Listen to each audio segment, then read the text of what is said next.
kazi kwenye sherehe ya makambi, baraka tutapata. Mtafute nduguyo mpatane, akikukosea nenda ukamwonye, wewe na yeye peke yenu. Na kama hasiki, chukua mmoja au watu wawili. Mazingira ya wawili kule Edeni ilikuwa mpango wa Mungu Muumbaji. Nuru ya Bwana ijuu yangu, nasonga kishujaa.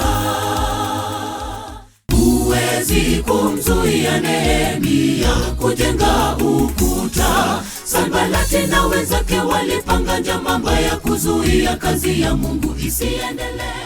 Ndipo Samueli akatwaa jiwe na kulisimamisha kati ya Mispa na Sheni, akaliita jina lake Ebenezeri. Mochepi Milodo Okinisiki Temate Owado Molokipai. Mungu hupenda yeye atoae kwa moyo wa ukunjufu. Kwa kuwa hazina yako ilipo, ndipo utakapokuwapo na moyo wako. Mungu hupenda yeye atoae kwa moyo wa ukunjufu.